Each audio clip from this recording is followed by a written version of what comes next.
నమస్కారం SHC news కి స్వాగతం. హెడ్లైన్ చూద్దాం. తీవ్ర ఎండలతో ఏపీటీఎస్ లో పలు జిల్లాలకు red alert. Telangana Congress manifesto విడుదల. నేడు 3 పార్లమెంట్ నియోజకవర్గాల్లో జగన్ ప్రచారం. ఏపీలో 2 రోజుల్లో 63.31 లక్షల మందికి పెన్షన్లు పంపిణీ. ఎండ వేడితో అనేక ప్రాంతాలు ఉడికిపోతున్నాయి. తెలుగు రాష్ట్రాల్లోని పలు ప్రాంతాల్లో రికార్డు స్థాయిలో ఉష్ణోగ్రతలు నమోదవుతున్నాయి. ఎండలతో ప్రజలు ఠారెత్తిపోతున్నారు. ఈ సమయంలో వాతావరణ శాఖ తాజా హెచ్చరికలు జారీ చేసింది. మరో 5 రోజుల పాటు భారీ స్థాయిలో ఉష్ణోగ్రతలు నమోదవుతాయని హెచ్చరించింది. 45 డిగ్రీలు దాటి నమోదయ్యే అవకాశం ఉందని అప్రమత్తం చేసింది. దీంతో జాగ్రత్తగా ఉండాలని నిపుణులు సూచిస్తున్నారు. రాష్ట్ర వ్యాప్తంగా ఎండలు మండిపోతున్నాయి. అలాగే 41 మండలాల్లో తీవ్రంగా, 116 మండలాల్లో మోస్తరు వడగాల్పులు వీచాయి. రాష్ట్ర వ్యాప్తంగా 183 మండలాల్లో మోస్తరు వడగాల్పులు వీస్తాయని విపత్తుల నిర్వహణ సంస్థ హెచ్చరించింది. లోక్సభ ఎన్నికల నేపథ్యంలో తెలంగాణకు కాంగ్రెస్ పార్టీ ప్రత్యేక మేనిఫెస్టోను కాంగ్రెస్ పార్టీ విడుదల చేయనుంది. ముఖ్యమంత్రి రేవంత్ రెడ్డి ఈ మేనిఫెస్టోను ఆవిష్కరించనున్నారు. కేంద్రంలో కాంగ్రెస్ పార్టీ అధికారంలోకి వస్తే తెలంగాణకు ఏమేం చేస్తామనేవి ఈ మేనిఫెస్టోలో వెల్లడిస్తారు. రాష్ట్ర విభజన హామీల అమలు, ప్రత్యేక కారిడార్లు, ఇంటర్నేషనల్ స్కూల్స్ తదితర అంశాలకు ఇందులో చోటు దక్కనుందని తెలుస్తోంది. జాతీయ కాంగ్రెస్ ఇప్పటికే న్యాయపత్ర పేరుతో మేనిఫెస్టోను విడుదల చేసింది. అయితే రేపు తెలంగాణ కాంగ్రెస్ రాష్ట్రానికి ఏం చేస్తామనే వివరాలతో మేనిఫెస్టోను విడుదల చేయనుంది. ఆంధ్రప్రదేశ్లో ముఖ్యమంత్రి వైఎస్ఆర్ కాంగ్రెస్ పార్టీ అధినేత వైఎస్ జగన్మోహన్ రెడ్డి సార్వత్రిక ఎన్నికలకు సమయం దగ్గర పడుతుండటంతో ప్రచారంలో మరింత స్పీడ్ పెంచుతున్నారు. ఈ రోజు మరో 3 నియోజకవర్గాల్లో ఆయన పర్యటించనున్నారు. 3 నియోజకవర్గాల్లో ఎన్నికల ప్రచారం నిర్వహించనున్నారు. ఇక 3 సభల్లో పాల్గొనేందుకు ఉదయమే తాడేపల్లిలోని తన నివాసం నుంచి బయలుదేరనున్నారు సీఎం జగన్. ఉదయం 10 గంటలకు నరసాపురం లోక్సభ స్థానం పరిధిలోని నరసాపురంలో ఉన్న స్టీమర్ సెంటర్లో జరిగే ప్రచార సభలో పాల్గొని ప్రసంగిస్తారు. ఆ తర్వాత మధ్యాహ్నం 12:30 నరసరావుపేట లోక్సభ స్థానం పరిధిలోని పెదకూరపాడు నియోజకవర్గంలోని క్రోసూరు సెంటర్లో జరిగే సభలో పాల్గొంటారు ముఖ్యమంత్రి వైఎస్ జగన్. ఓ మోసాల బాబు, నువ్వు ఎలాంటి వాడివో, నీ కూటమి ఎలాంటిదో చెప్పడానికి ఒక్క పాంప్లెట్ సరిపోదా అని అడుగుతా ఉన్నాను. ఇది గుర్తుందా మీ అందరికీ? ఇది 2014లో ఇదే పెద్ద మంచి చంద్రబాబు నాయుడు గారు అప్పట్లో కూటమిగా ఇదే ముగ్గురితో కలిసి, ఇదే ముగ్గురి ఫోటోలతో ముఖ్యమైన హామీలు అనంటూ మీ ప్రతి ఇంటికి ఆయన సంతకం పెట్టి పంపించాడు. ఆ రోజు 2014లో 175కు 175 అసెంబ్లీ స్థానాలు, 25 ఎంపీ స్థానాలకు 25 ఎంపీ స్థానాలు, తగ్గేదే లేదు. ఎన్నికల సమయంలో ఆంధ్రప్రదేశ్లో పెన్షన్ వ్యవహారం హాట్ టాపిక్ గా మారిపోయింది. గత నెలలో సచివాలయం దగ్గర వృద్ధులు, పెన్షన్దారులు పడిగాపులు పడాల్సిరాగా ఇక ఈ నెల చాలా మందికి బ్యాంకుల్లో నగదు జమ చేసింది ప్రభుత్వం. అయితే ఆ డబ్బుల కోసం బ్యాంకుల దగ్గర భారీ క్యూలు దర్శనమిచ్చాయి. ఒక్కసారిగా బ్యాంకులకు దగ్గరకు పెద్ద ఎత్తున తరలి రావడంతో వారికి పెన్షన్లు పంపిణీ చేయడం బ్యాంకర్లకు సవాలుగా మారింది. మరోవైపు కొన్ని సాంకేతిక కారణాలతో డబ్బులు తీసుకోకుండా వృద్ధులు వెనుదిరికి వెళ్లిపోవాల్సి వచ్చింది. మే 1వ తేదీన ప్రారంభమైన పెన్షన్ల పంపిణీ ఈ రోజు కూడా బ్యాంక్ ఖాతాలో జమ చేయనున్నారు. ఇక బ్యాంక్ ఖాతాలో సొమ్ములు జమ కాని వారికి మే 4వ తేదీన అంటే రేపు గ్రామ వార్డు సచివాలయ ఉద్యోగుల ద్వారా ఇంటింటికి పంపిణీ చేయనున్నారు. మహిళా కమిషన్లోని 223 మంది మహిళా ఉద్యోగులను తొలగిస్తూ తాజాగా ఢిల్లీ లెఫ్టినెంట్ గవర్నర్ వీకే సక్సేనా కీలక నిర్ణయం తీసుకున్నారు. ఆమ్ ఆద్మీ పార్టీ ఎంపీ స్వాతి మలివాల్ ఢిల్లీ మహిళా కమిషన్ చైర్పర్సన్గా ఉన్న సమయంలో ఈ నియామకాలు నిబంధనలు ఉల్లంఘించాయని గవర్నర్ అన్నారు. కాంట్రాక్ట్ ఉద్యోగులను తొలగిస్తే మహిళా కమిషన్ను మూసివేయాలని లెఫ్టినెంట్ గవర్నర్ ఆదేశించడంపై స్వాతి మలివాల్ ఆందోళన వ్యక్తం చేశారు. ఆయన ప్రకారం కమిషన్లో 90 మంది ఉద్యోగులు ఉన్నారు. వారిలో 8 మంది ప్రభుత్వ ఉద్యోగులు ఉన్నారు. మిగిలిన వాళ్ళందరూ 3 నెలల ఒప్పందం ఉంటుంది. ఈ మహిళా కమిషన్ రూపొందించడానికి చాలా మంది రక్తం, చెమటలు చిందించారని అన్నారు. తనను జైలుకు పంపిన మహిళా కమిషన్ మూసేసే పరిస్థితి రానివ్వబోమన్నారు. అమెరికా అధ్యక్షుడు జో బైడెన్ సంచలన కామెంట్ చేశారు. భారత్ తమ దేశంలోకి విదేశీ వలసదారులను అనుమతించేందుకు భయపడుతుందని తీవ్ర ఆరోపణ చేశారు. అందుకే భారత్ వంటి దేశాల్లో ఆర్థిక అభివృద్ధి వేగంగా లేదని చురకలంటించారు. కాగా వాషింగ్టన్లో పార్టీ నిధుల సేకరణ కార్యక్రమంలో జో బైడెన్ మాట్లాడుతూ భారత్, జపాన్, చైనా, రష్యా దేశాలపై విరుచుకుపడ్డారు. ఈ దేశాలు విదేశీ వలసదారులను తమ దేశంలోకి ఆహ్వానించేందుకు భయపడుతున్నాయి. అందుకే వాటి ఆర్థిక వ్యవస్థలు వేగంగా వృద్ధి చెందకుండా ఇబ్బంది పడుతున్నాయన్నారు. కానీ అమెరికా విదేశీ వలసదారులను స్వాగతిస్తుందన్నారు. ఈ కారణంగానే వారు దేశ ఆర్థిక వ్యవస్థ బలోపేతమయ్యేందుకు కృషి చేస్తూ ఉంటారని చెప్పుకొచ్చారు. తీవ్ర ఎండలతో ఎప్పుడూ ఉక్కిరిబిక్కిరయ్యే ఎడారి దేశం యునైటెడ్ అరబ్ ఎమిరేట్స్లో ఇటీవల అనూహ్య వాతావరణ మార్పులు చోటు చేసుకుంటున్నాయి. గత నెలలో ఈ ఎడారి దేశాన్ని కుంభవృష్టి వణికించగా తాజాగా మరోసారి ఇక్కడ వర్షాలు కురుస్తున్నాయి. దీంతో ఇప్పటికే పలు అంతర్జాతీయ విమాన సర్వీసులు రద్దయ్యాయి. బుధవారం రాత్రి నుంచి యుఏఈ వ్యాప్తంగా వాతావరణం మారిపోయింది. దుబాయ్, అబుదాబి సహా పలు నగరాల్లో ఈదురుగాలులు, ఉరుములు, మెరుపులతో కూడిన వర్షాలు కురుస్తున్నాయి. పలు చోట్ల లోతట్టు ప్రాంతాలు జలమయమయ్యాయి. ఫలితంగా దుబాయ్ అంతర్జాతీయ ఎయిర్పోర్ట్లో పలు విమానాలు రద్దయ్యాయి. కొన్ని ఆలస్యంగా నడుస్తున్నాయి. శుక్రవారం వర్షాలు కొనసాగే అవకాశం ఉందని వాతావరణ శాఖ అధికారులు అంచనా వేస్తున్నారు.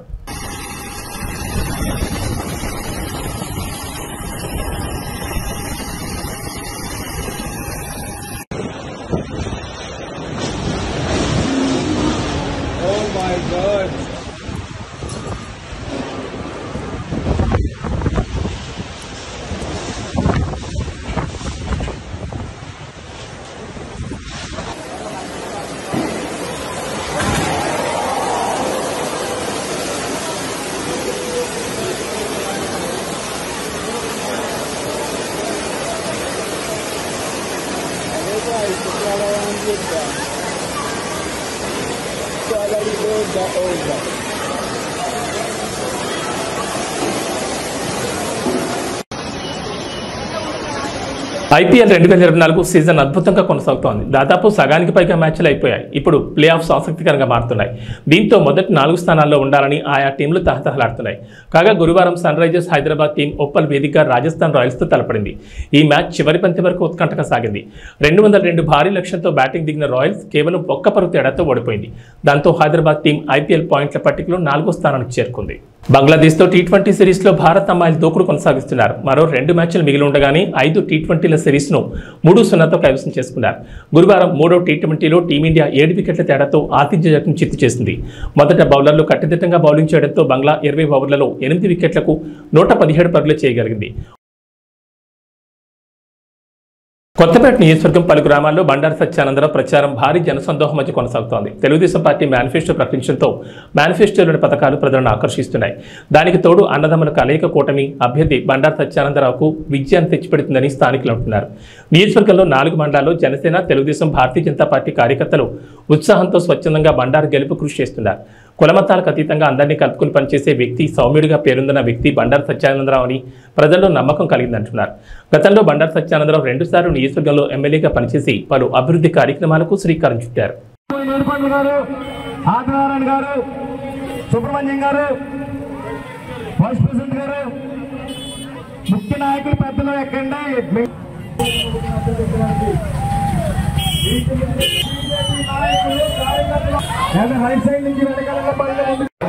రోడ్లు కానీ, ఇళ్ల స్థలాలు కానీ, ఇల్లు కానీ, ట్రైన్లు కానీ, ఇటువంటి అన్ని కామెంట్స్ ఏవైతే మీరు దృష్టిలో పెట్టడం జరిగిందో పాంచాలి ఒకటి అడుగుతూ ఉన్నారు. ఇవన్నీ తప్పనిసరిగా పూర్తి చేయాలని మీకు తెలియజేసుకుంటూ, ఇదే విధమైన అభిమానంతో రేపు మే 13 జరిగే ఎన్నికలు నాకు ఒక ఓటు, బాలయ్య గారి అబ్బాయి హరీష్ మాధురి గారు ఎంపీ అభ్యర్థి ఆయనకు ఒక ఓటు, 2 ఓట్లు కూడా సైకిల్ విత్ ఓటర్స్ గెలిపించాలని కోరుకుంటూ అందరికీ మరొకసారి నా కృతజ్ఞతలు తెలియజేస్తున్నాను. ఉండి నియోజకవర్గం ఇండిపెండెంట్ ఎమ్మెల్యే అభ్యర్థి కలవపూడి శివ ఎన్నికల ప్రచారం నిర్వహించారు. ఈ సందర్భంగా ఆకివీడు మండలం చినకాపురం, అప్పారావుపేట ప్రచారంలో భాగంగా ఉండి నియోజకవర్గం అభివృద్ధి తన ఎజెండాగా ముందుకొస్తున్నామని అన్నారు. ఈ కార్యక్రమంలో నాయకులు పాల్గొన్నారు.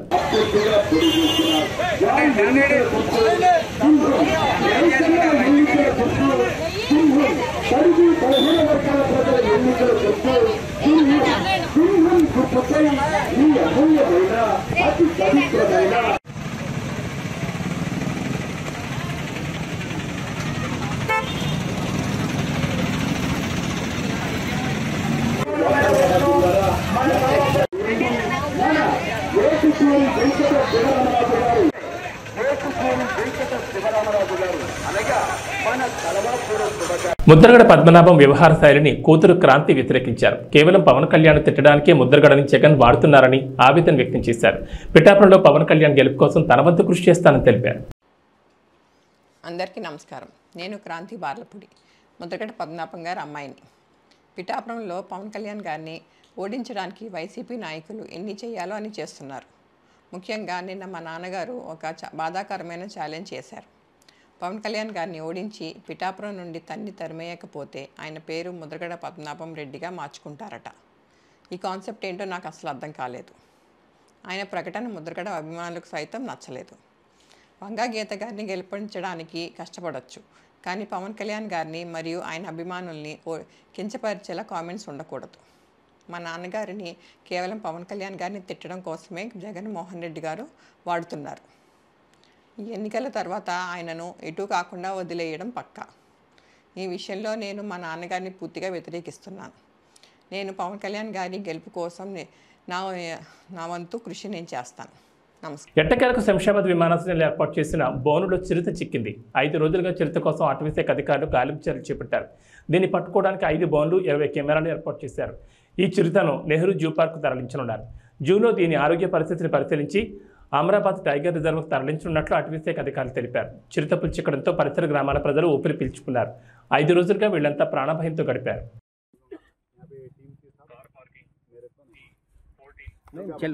चलो sir, we will move. Come. Thank you.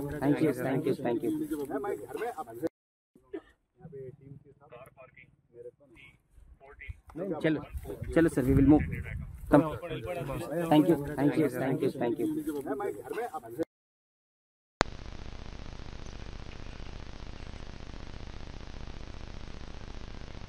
కులం లేదని, మతం లేదని, గ్రామాల్లో శాంతి కావాలి, అభివృద్ధి చెందాలి, సుభిక్షంగా ఉండాలి అన్నదే నా లక్ష్యమని మాజీ ఎమ్మెల్యే నల్లమిల్లి రామకృష్ణారెడ్డి అన్నారు. ఈ సందర్భంగా ఎన్నికల ప్రచారం నిర్వహించారు. అదేవిధంగా పెదపూడి మండలం నుంచి రామశేఖర్ గారు కూడా కొన్ని విషయాలు చెప్పారు. ముఖ్యంగా వాళ్ళ గ్రామంలో జరిగిన దాడుల గురించి చెప్పారు.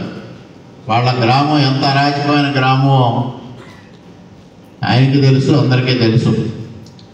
నేను శాసనసభ్యుడిగా ఎన్నికైన తర్వాత ఆ దాడుల్ని ఎంత సమర్థవంతంగా అణిచివేశానో కూడా వారికి తెలుసు. ఇక్కడ కులం లేదు, మతం లేదు, గ్రామంలో శాంతి కావాలి, గ్రామం అభివృద్ధి చెందాలి, గ్రామం సుభిక్షంగా ఉండాలి, అదే నా ఏకైక లక్ష్యం అని కూడా ఈ సందర్భంగా మీ అందరికీ తెలియజేస్తా ఉన్నాను. అదేవిధంగా తప్పుడు అభిప్రాయాలు వస్త్రా ఉన్నాయి అనేది వారు చెప్పారు. అది ఖచ్చితంగా 100% జరుగుతూ ఉన్న వ్యవహారం. అదే కొన్ని విషయాల్లో అపోహలు సృష్టించి తద్వారా వ్యక్తులను విడదీయాలని, వ్యవస్థలను విడదీయాలని, కులాల మధ్య, మతాల మధ్య విభేదాలు రెచ్చగొట్టాలని కొంతమంది ప్రయత్నం చేస్తూ ఉంటారు.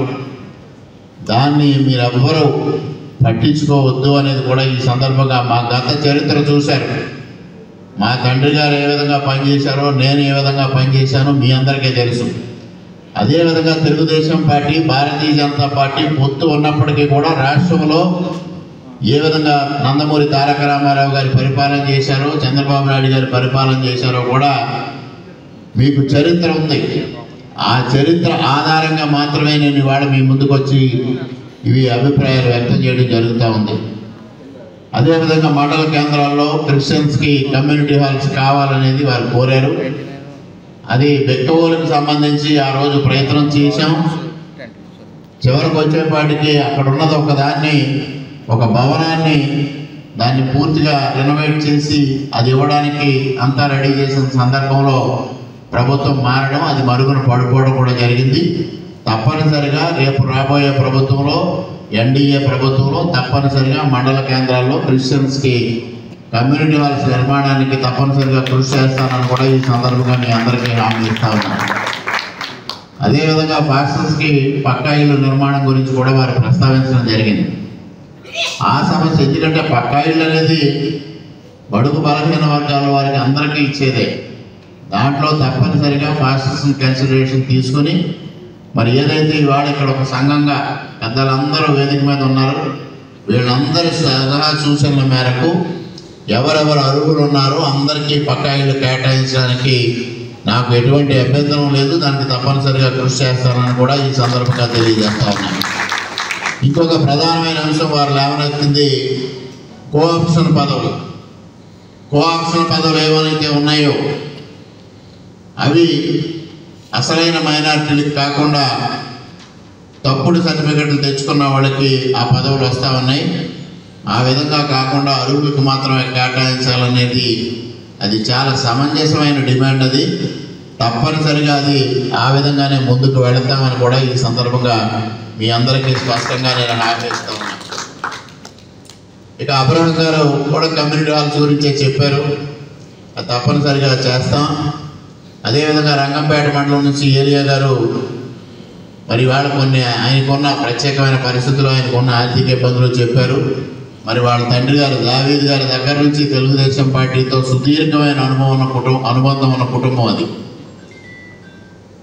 అదేవిధంగా వారికి మరి పెదరాయవరంలో చర్చికి నేను నిధులు మంజూరు చేయడం కూడా జరిగింది. అదేవిధంగా వారి జీతాల గురించి ప్రస్తావించారు.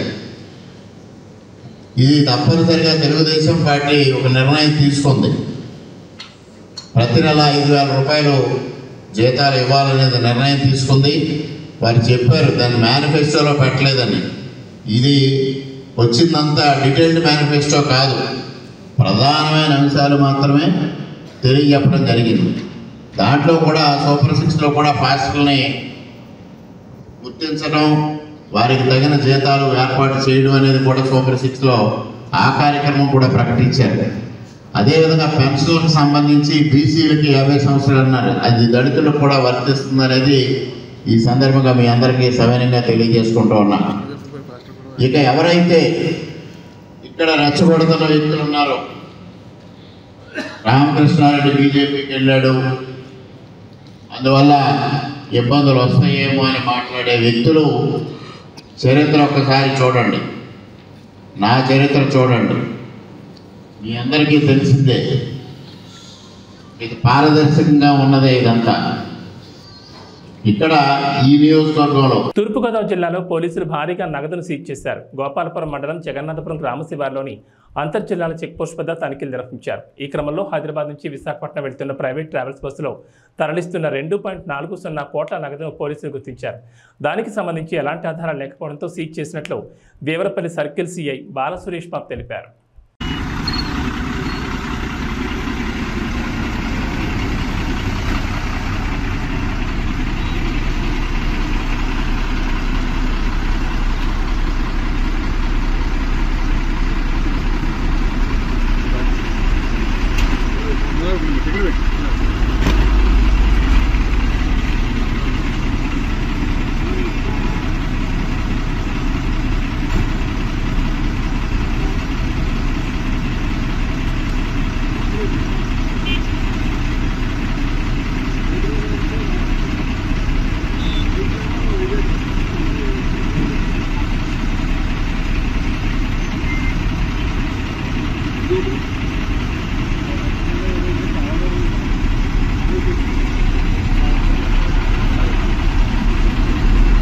అనపర్తి మండలం పేరా రామచంద్రపురం గ్రామంలో అనపర్తి శాసనసభ్యులు డాక్టర్ సత్తి సూర్యనారాయణ రెడ్డి కుమారుడు ప్రముఖ యూరాలజిస్ట్ డాక్టర్ సత్తి గౌతమ్ రెడ్డి ఎన్నికల ప్రచారం నిర్వహిస్తున్నారు. ఈ సందర్భంగా గడప గడపకు వెళ్లి ముఖ్యమంత్రి వైఎస్ జగన్మోహన్ రెడ్డి ఆధ్వర్యంలో సత్తి సూర్యనారాయణ రెడ్డి చేసిన అభివృద్ధి సంక్షేమ కార్యక్రమాలను వివరించారు.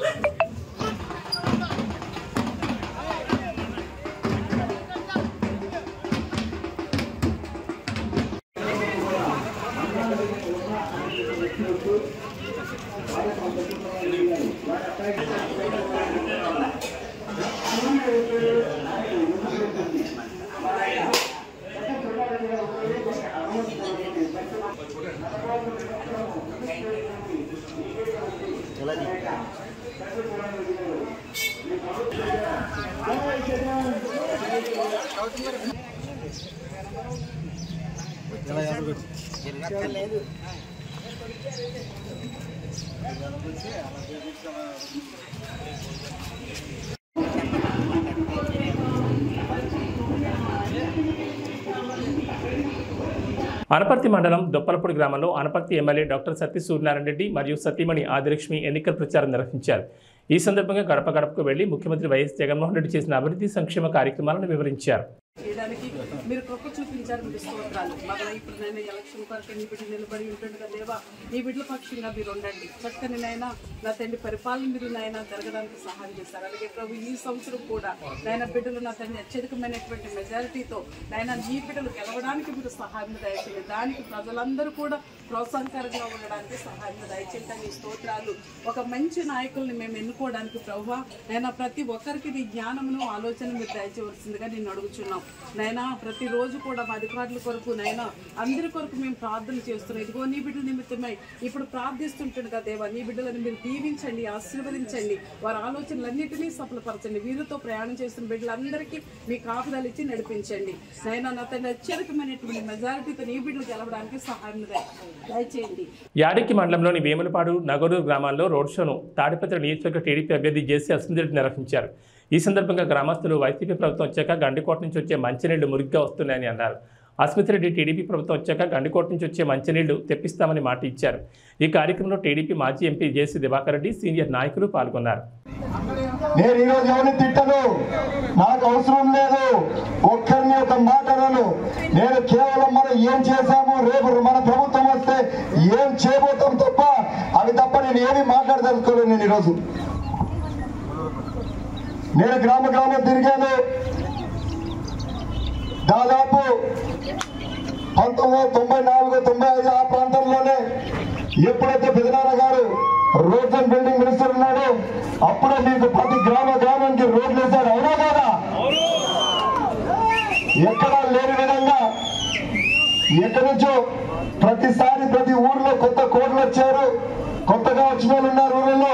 వాళ్ళని అడగండి, మీరు మీ ఊర్లలో ఎప్పుడు మీకు రోడ్లు వచ్చాయని ఎవరైనా చెప్పాలంటే దాంట్లో 5 ఏళ్ళ 10 ఏళ్ల కిందటనే. కానీ దాదాపు మనం 30 ఏళ్ల కిందటే తార్ రోడ్లు అయితేనేమి, సిమెంట్ రోడ్లు అయితేనేమి ప్రతి గ్రామానికి కనెక్టివిటీ చూసాం. అవునా కాదో చెప్పండి మీరు అందరితో. అదేవిధంగా నేను ఊర్లు తిరుగుతానప్పుడు ఇంటింటి వద్ద పోయినప్పుడు ఖచ్చితంగా అందరినీ అడిగా, ఏందమ్మా మీ ఊర్లో పెద్ద సమస్య అనేది? ఎస్పెషల్లీ ఆడవారు ఏమన్నారంటే, అన్నా మాకు తాగునీరు సమస్య చాలా ఉందని చెప్పారు. నేను అప్పుడు వాళ్ళకి ఒకటే అడిగా, ఎందుకమ్మా మీకు సమస్య? మీకు గండికోట నీళ్ళున్నాయి, అదేవిధంగా అంతకుముందు చాగళ్ళు నీళ్ళున్నాయని చెప్పి అడిగాను. వాళ్ళు ఒకటే అడిగారు నాతో, అన్నా మాకు గండికోట నీళ్ళున్నాయి కానీ గండికోట నీళ్ళలో చాలా మురికి వస్తుందని చెప్పారు. అన్నా నేను అడుగుతాను మీ అందరినీ, 5 ఏళ్ల కిందట ఎప్పుడైతే మేము ప్రాజెక్ట్ చేపట్టామో అప్పుడు కూడా మీకు మురికి నీళ్ళు వచ్చాయా? నాకు తెలిసి మీకు రాలేనప్పుడు మురికి నీళ్ళు. కేవలం మీకు ఒకటే చెప్తా, దానికి కారణం ఏంటంటే ఈ 5 ఏళ్ల సంవత్సరాల్లో ఎప్పుడైతే ఏదైతే వైకాపా ప్రభుత్వం ఉందో వారి నిర్లక్ష్యం వల్ల మెయింటెనెన్స్ లేక ఖచ్చితంగా ప్రతి దగ్గర ప్రాబ్లం వచ్చి మీకు మురికి నీళ్ళు వస్తున్నాయి. నేను ఈ సభాముఖంగా మీ అందరికీ ఏం తెలియజేస్తానంటే, రాబోయే కాలంలో ఎప్పుడైతే మీరు తెలుగుదేశం ప్రభుత్వం ఎన్నుకుంటారో ఆ రోజు నుంచి మీకు మంచి నీళ్ళు వచ్చేటట్టుగా చేస్తాను ఈ సభాముఖంగా మీ అందరికీ తెలియజేస్తున్నాను. అదేవిధంగా చాలా మంది నా దగ్గరకు వచ్చారు, అలా గండికోట నీళ్ళు మురికిగా ఉన్నాయి, మాకు గండికోట నీళ్ళు వద్దు, మాకు అంతకుముందు చాగళ్ళు పైప్ లైన్ ఉంది, ఆ నీళ్ళు ఇప్పేమని చెప్పి. నేను ఒకటే చెప్తున్నా మీ అందరికీ, అన్నా నేను గండికోట నీళ్ళన్నా బాగా చేస్తాను, మీకు చాగళ్ళ నీళ్ళన్నా ఇస్తాను, ఏదో ఒకటైతే ఖచ్చితంగా నేను ఈ సభాముఖంగా మీ అందరికి చేస్తాను తెలియజేస్తున్నాను అన్నా.